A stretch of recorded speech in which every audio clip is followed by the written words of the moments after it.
read a news story that is forthcoming in an anthology called War Stories, which is co-edited by Jaym and Andrew Liptak. It is going to be published by Apex Books this fall. It's probably September or October. And I'm always pleased to have a new story coming out, obviously, but this one I'm particularly pleased with because if my name were to come up in conversation, as I'm sure it does unceasingly, you would probably not link my name with the phrase military science fiction. But here I am in an anthology called War Stories. And on the one hand, it is a bit of a leap. On the other hand, it is something that I was asked to contribute to. One of the co-editors, Andrew Liptak, is one of my former students at Norwich University. And where I teach, Norwich University is an historically military college. So 60% of the students that I teach show up to class in a military uniform. And I have taught veterans. I know what it is like to sit in my office and see a student writing with his left hand because his right hand is gone.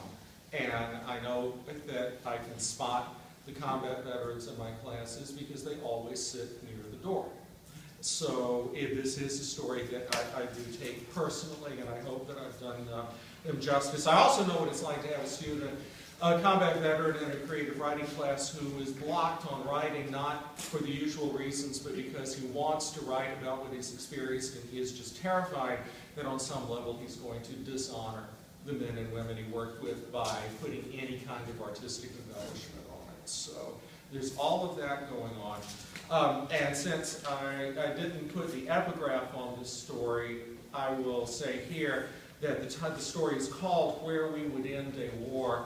And the title is taken from a poem by Brian Turner from his collection, Here Bullet. The poem is called A Soldier's Arabic, and the relevant lines are, where we would end a war, another might take as a beginning, or as an echo of history recited again. That's where we would end a war. When Amanda came home from the war, her family was there to greet her at the platform. She knew what to expect when she rematerialized, but she'd forgotten about the mortar like chop, chop, chop as the others arrived after her. It didn't scare her. She was beyond being scared by loud noises, but it added to her disorientation as she stumbled off the platform into her dad Ernie's arms.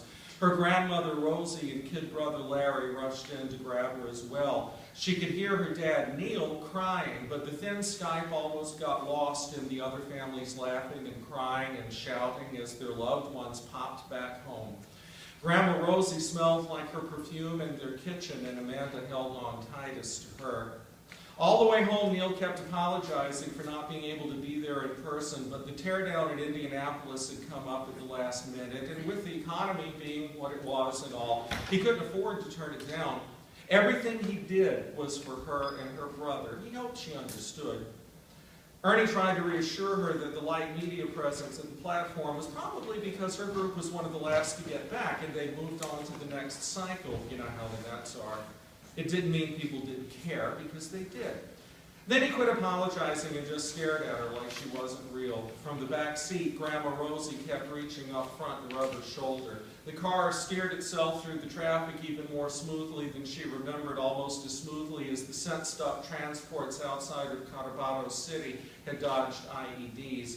Probably the same tech by now. Larry was playing a game in the back seat, but she knew he was glad she was home. When they got back to the house, Amanda went straight up to her room. Grandma Rosie had told her in the car that her room was just as she left it, which was technically accurate. Nothing had been moved, nothing was missing. But when she had been there, it had never been that neat. And when she'd come home from work or school, it had never felt that empty. So it wasn't just like she left it, not really. For the first week or so, she slept in late every day. Ernie and Grandma Rosie were fine with that, and so was Neil when he Skyped in from his next job in Fort Wayne. Grandma Rosie kept saying she knew Amanda needed to catch up on her rest. That was true enough, but soon her days had more darkness than light. At night, when everyone else was asleep, all there was to do was watch stuff on screen. And there was nothing that she wanted to watch, which meant all there really was to do was think, and she didn't want to do that. So she started setting her alarm again. Once she got back on schedule, she still mostly stayed home, but made it a point to go out during the day, not just to get out of the house, but also to try to get a sense of what she had come home to. Before she had left for the war, she was in the same cycle as most people she knew. Get up, go to school, go to work, go out, come home, go to sleep, get up, do it again. Where she lived was just there, and not anything to notice. Now she walked around the town and tried to notice things. While she was deployed, she had had this recurrent dream where she was walking around the town and finding all sorts of new places that hadn't been there before. In the town she returned to, there didn't seem to be anything missing, but there was certainly nothing new. It didn't feel any different than it had before when she wasn't noticing it. The closest thing to something new was the American Legion post. At some point, while she was gone, the town had found the money to fix it up. Parts of it were shiny and parts were fake old-timey, but it was at least somewhere to go now that she was a veteran. There weren't too many people there her age, mostly older folks who had been in Iraq and Afghanistan, shooting pool, chugging beer, dancing on robotic limbs. There was one really old guy who supposedly had been in Vietnam. He had 2 robot legs, but he mostly sat by the window and looked out at the town. One evening, she found herself talking to a woman named Sally who didn't look much older than Ernie, but said she had done 3 tours in Afghanistan. She still had all her original limbs. Sally couldn't get over the jaunting. What's it like in between? Do you feel anything? No, you just stand there, and they throw the switch, and then you're someplace else. That wasn't true. There was a split second when you felt like you were leaving your body, like you were dying, and the first time that had happened was still the most terrifying thing she'd ever experienced, way worse than anything she had encountered in the war. After a few times, she got used to it, but she didn't tell Sally that. She didn't want to frighten Sally, but she didn't want to reassure her either. Sally was just someone to talk to over a couple of beers. She didn't know Sally, who shuddered and said, "Not me, sister," and gulped down the rest of her beer. Never say never. You know they're starting to phase it in for civilian travel. Like I said, not me. They say it'll help the economy and the climate. Less fuel, less time. Climate was already fucked when I was your age. Time? Time for what? Amanda couldn't answer that one. Besides, it was bad enough being back in the world just a couple of days after you'd been out on the ship for a year. It can't help you guys any to be out in it, and then back home just like that. Sally snapped her fingers. Turn around in seconds, not days. How can that be any kind of advantage? Would having a day of travel time have made the return any less jarring? Amanda decided it wouldn't have, but she didn't tell Sally that either. Instead, she ordered another round. She looked past Sally, who was already talking about something else, at 2 guys her own age who were at one of the tall tables that lined the wall. One of them was wearing a t-shirt that said BOG, AIC, TMF. Sally noticed her staring, looking over at the guys, and smiled. Cute, you should go over and talk to them. Maybe they were out where you were. Nah, drone jockeys. How can you tell? Amanda gestured towards the t-shirt, but not enough so the guy might notice. BOG, boots on ground. AIC, ass in chair. TMF, telebombing motherfuckers. Shit, what are they even doing here? Like they're really soldiers or something? They are officially. They get medals and everything. Yeah, I know, but shit. The next round arrived, and Sally raised her glass. Here's to real combat, girlfriend. Here's to actual fucking risk. Amanda raised her glass, drank, and excused herself to hit the head. On the inside of the stall, someone had scrawled BJ4F. It seemed familiar, but she couldn't quite place it. Blowjobs for free? How generous. When she came back, they finished their beers, and Sally asked if she wanted to go to another place she knew about that was quieter. Amanda begged off, and when Sally left, Amanda went over and started talking to the 2 guys at the table, who really were cute. Turned out the guy wearing the t-shirt was the boyfriend of the other guy, who was the actual drone pilot. The t-shirt guy was an accountant or something. They were nice, and it wasn't too bad talking with them about nothing in particular, but when they started techno-babbling about the war, and the drone pilot started getting all superior about how trying to jaunt bombs to targets didn't work, how any explosive device moved with the transporter showed up at its target scrambled and useless, she lost interest and went home. The next night she came back and met a guy who had been boots on ground and had even been in Bravo Company just like her, although they'd been in different platoons. They went back to his place and fucked, and it was okay, but the fact that he'd seen combat didn't really make any difference. Neither did the fact that he had a robot left leg. She said she'd call him, but they both knew she wouldn't. The next morning she was in the kitchen with Larry and Grandma Rosie. Ernie had already left for work and Neil hadn't Skyped in yet. Grandma Rosie made morning talk as she prepared breakfast. How'd you sleep? Fine. Did you have a good time last night? Yes. Which wasn't completely a lie. Did you see the news? What is Congress thinking, trying to push another impeachment so soon after the last one? How should I know? What difference does it make? But then when they were seated, she started trying to talk to Amanda about what her plans were. I know you haven't been back all that long, dear, but your fathers and I both believe you need to start thinking about what you want to do next.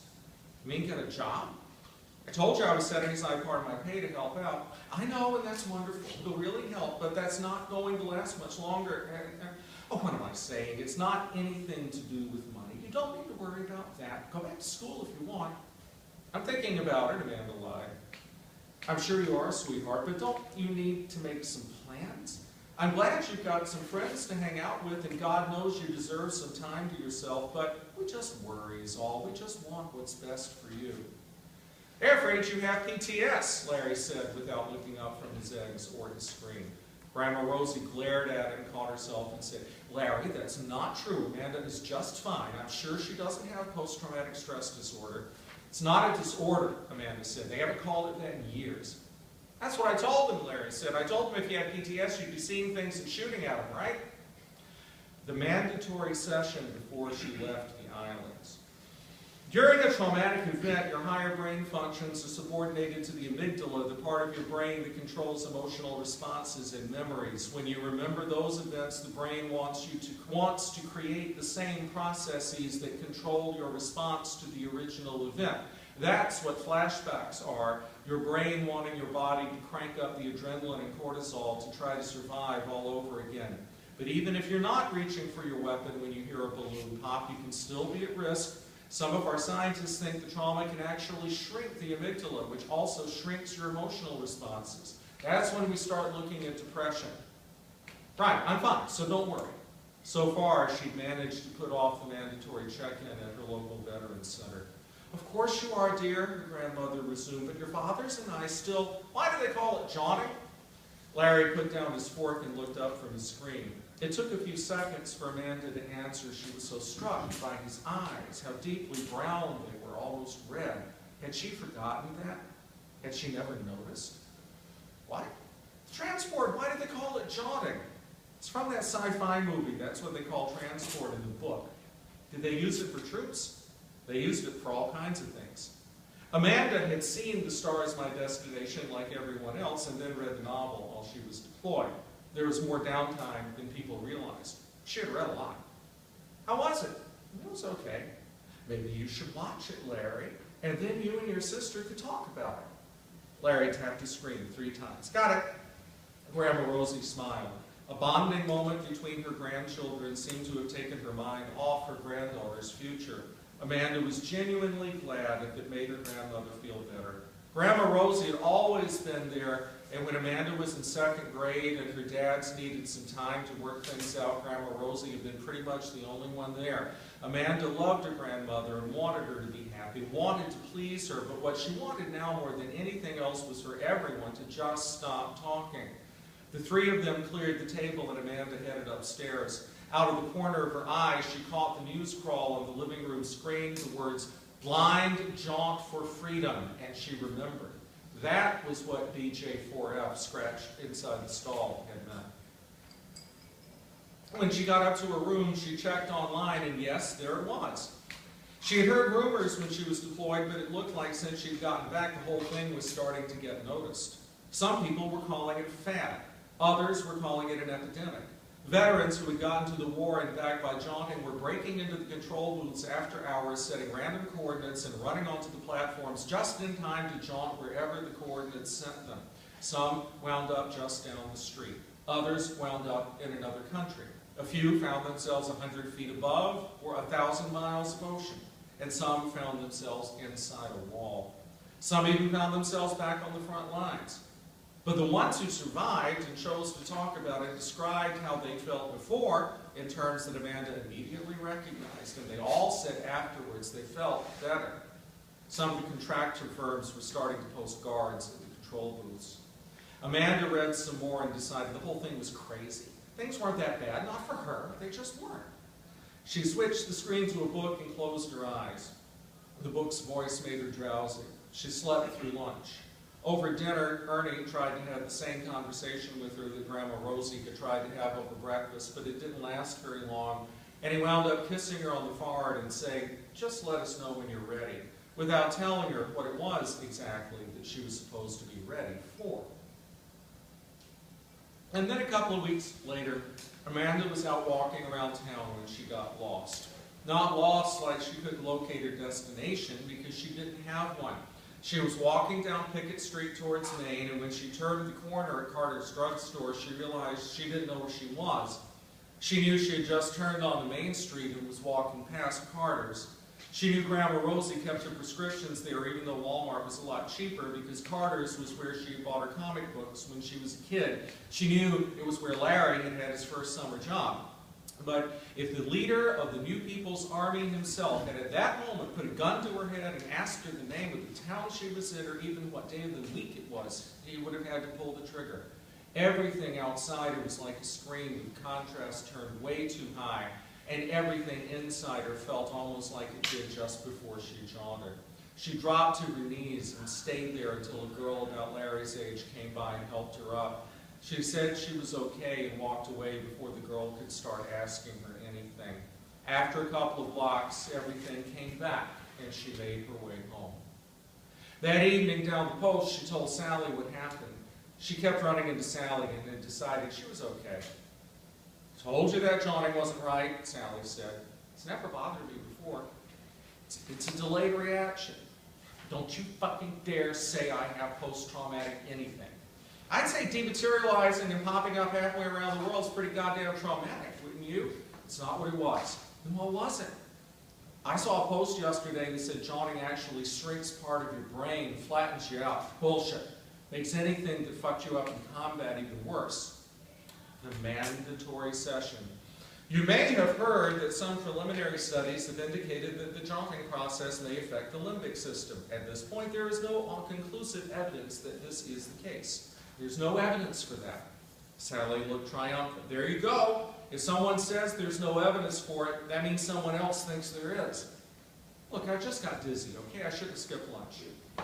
Sally lost her triumphant look. Now she looked more like Grandma Rosie over breakfast. "Okay, whatever you say, but if it happens again, let someone know, all right?" Amanda promised that she would. They had another round, and Sally again brought up going someplace quieter, and this time Amanda said okay. By the end of the evening, they were back at Sally's place, but when it didn't work and Sally started crying, Amanda just walked out. A week later, Amanda went with Ernie and Grandma Rosie to see Larry's Summer League baseball game. Neil Skyped in from South Bend. It was the closest thing to a family outing they had had since she had gotten back. She didn't tell any of them about what had happened outside the Carters, and she certainly didn't tell them it had happened 2 more times since then. The sun beat down as hot as it ever had at Mindanao, but she liked the flat, perfect grass and the flawless lines of the diamond, and she liked watching the players. They weren't scattered, orderly. They were exactly where they were supposed to be. Larry looked perfectly at ease in center field, and when he came to bat, she cheered as loudly as anyone. He struck out, walked, was left on first when the next batter flied out, hit a single that drove in a run, struck out one last time. It all made perfect sense, even the fact that the other team won. On the drive back, she was unaware of anything anyone said. None of the streets seemed to have names, and when they got home, she wasn't sure where she was. That night, she lay in her bed in her room that was still technically just as she had left it and still actually felt so empty. She lay in her bed and stared at the blank ceiling and tried to understand what had happened, where it had all come from. The killing field where the bodies in the mud were so rotted away they didn't look like bodies, they didn't even smell. The house call where the parents were silent and the little girl wouldn't stop screaming as they tore the place apart before Lieutenant Jepson declared that it was the wrong fucking house. The guy sleeping beside her, waking up screaming with a leech on his tongue. But that hadn't happened. That had been in one of the books she had read. It should have meant something, but it didn't. Knowing the New People's Army had put those bodies in the field didn't make her want to be there. Watching the lieutenant drag the screaming girl's father outside and throw him on the ground and act like he was going to shoot him didn't make her want to leave. It didn't mean anything then, and it didn't mean anything now, and she didn't want it to. Not her dad's, not the vets down the post, not the guy from Bravo Company, not Sally, certainly not Sally, Grandma Rosie, Larry. She didn't want any of it to mean anything, but she wanted to feel something. She wanted to be somewhere.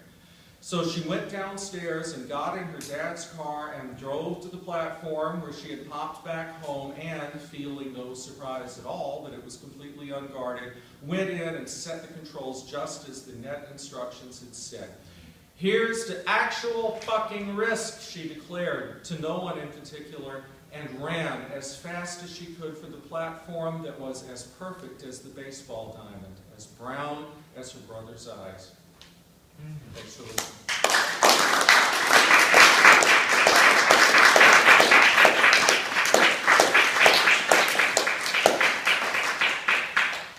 Now, the American literature scholars among you, or perhaps Clarion alumni, may have detected there was an exercise, I think I read about it from Joe Haldeman, appropriately enough, where you take the beginning of a famous story and kind of tweak it. And so the beginning of this story has very deliberate echoes of Ernest Hemingway's story, Soldier's Home, which is an astonishing story. And if you've never read it, go read it, because it was published in like 1920-something, and it could have been published last week. It's about soldiers and returning veterans from World War I. It's the same thing, the same issues, the same problems. It's just a remarkable piece of work. It's not as well known as some of his other works, but if you're going to cop something, cop from someone different. I think we've got, just a couple of minutes here. Anybody has any questions or comments, or you can just head to the bar. Let me say again, this is going to be appearing in the anthology War Stories, edited by Jaym Gates and Andrew Liptak from Apex Books. And, 5 minutes. And this book also contains stories by very fine writers. Ken Liu has a story in it, Yuha Lee has a story in it. My Cambridge workshop compatriot James L. Cambias has a story in it, Karen Lowichi, a number of other fine people. So when the book comes out, even if you would not normally seek out a volume of military science fiction, give it a shot, because there are other stories in the book that are very interesting. Well, thanks. Thank you.